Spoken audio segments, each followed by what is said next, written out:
క్రీస్తునందున్న ప్రియులకు ప్రేమతో వందనాలు తెలియజేయుచున్నాను. సెప్టెంబర్ నెల 29వ తేదీ 2024. ఈరోజు దేవుడు మనకు చేస్తున్న వాగ్దానం ఏమిటనగా సామెతల గ్రంథము 28వ అధ్యాయము 20వ వచనం. నమ్మకమైన వానికి దీవెనలు మెండుగా కలుగును. ఆమెన్. నా ప్రియమైన సహోదరి సహోదరులారా, దేవుని యొక్క దీవెనలు, దేవుని యొక్క ఆశీర్వాదము మన మీద ఉంటే అది మనకెంతో క్షేమము. ఎందుకంటే ఈ లోకమంతా కూడా పాపముతోనూ చీకటి శక్తుల ప్రభావముతోనూ పలు రకాలైన రోగాలతోనూ తెగుళ్లతోనూ నింపబడి ఉంది.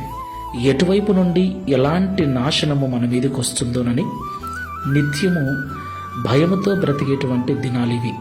ఈ భయంకరమైన గడ్డు పరిస్థితులలో, చెడ్డ దినాలలో దేవుని యొక్క ఆశీర్వాదము, దీవెనలు మనకు తోడుగా ఉన్నట్లయితే మన ఆయుష్కాలము తీరేంత వరకు మనము క్షేమంగా ఉంటాం.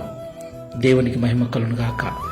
మనల్ని ప్రతికూల పరిస్థితుల్లోనూ క్షేమంగా ఉంచగల దేవుని ఆశీర్వాదములు, దీవెనలు మన మీదికి దేవుడు పంపించాలి అంటే మనము దేవునికి నమ్మకమైన వారుగా ఉండాలి. ఆమెన్. అవును ప్రియులారా, ఈ లోకంలో దేవుడు మనకి ఏమిచ్చాడో, భర్తవైతే భార్యను, భార్యవైతే భర్తను, తల్లిదండ్రులను, పిల్లలను, అత్తమామలను, సేవకునివైతే సంఘాన్ని, సంఘమైతే సేవకుణ్ణి, ఇలాగా అనేక రకాల బాధ్యతలు శారీరకంగాను ఆత్మీయంగాను దేవుడు ఈ లోకంలో మనకు అప్పగించాడు. దేవుడు అప్పగించిన వాటి విషయంలో మనము నమ్మకస్తులముగా జీవించినట్లయితే దేవుని దీవెనలు మన మీదకి వస్తాయి.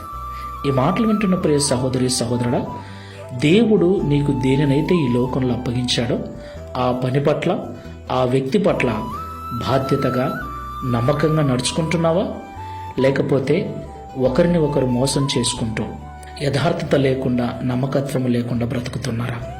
ఒకసారి పరిశీలన చేసుకుని ప్రార్థన చేసుకుందాం. ప్రేమ స్వరూపుడ, పరిశుద్ధుడైన తండ్రి, మీకు స్తోత్రాలు. నమ్మకమైన వానికి దీవెనలు మెండుగా కలుగుతాయని ఈ ఉదయకాల సమయంలో మాతో మాట్లాడినందుకు స్తోత్రాలు. ప్రియ తండ్రి, ఈ లోకంలో జీవిస్తున్న మేము నిన్ను దేవునిగా నమ్మటము ఎంత ముఖ్యమో, దేవుడవైన నీకు నమ్మకం కలిగి ఉండటం, నమ్మకంగా జీవించటం కూడా అంతే ముఖ్యమని ఈ ఉదయకాల సమయంలో మమ్మల్ని హెచ్చరించినందుకు స్తోత్రాలు. నీవు మాకు ఈ లోకంలో అప్పగించిన వారి పట్ల సంపూర్ణ నమ్మకస్తులమై జీవించినప్పుడు నీ దీవెనలు, నీ ఆశీర్వాదాలు మా మీదకి వస్తాయని, అప్పుడు ఈ లోకంలో ఎలాంటి కీడు, పాడు, తెగులు, చీకటి సంభవించకుండా సురక్షితంగా మా దినములను సంపూర్తి చేసుకుంటామని మాతో మాట్లాడినందుకు స్తోత్రాలు. ఈ ప్రార్థనలో ఏకీవిస్తున్న మేమందరం కూడా నిన్ను నమ్ముకొని ఉన్నాము తండ్రి. నిన్ను నమ్మటమే కాకుండా ఇక నుండి నీవు మాకు ఈ లోకంలో అప్పగించిన వాటి పట్ల, వారి పట్ల నమ్మకమైన దాసులముగా ఉండుటకు సహాయము చేయమని, తద్వారా ఈ దిన వాగ్దానమును మా అందరి జీవితంలో నెరవేర్చి మీ నామమును మహిమపరచుకొనమని యేసు నామములో ప్రార్థిస్తున్నాము తండ్రి. Amen. Praise the Lord. God bless you.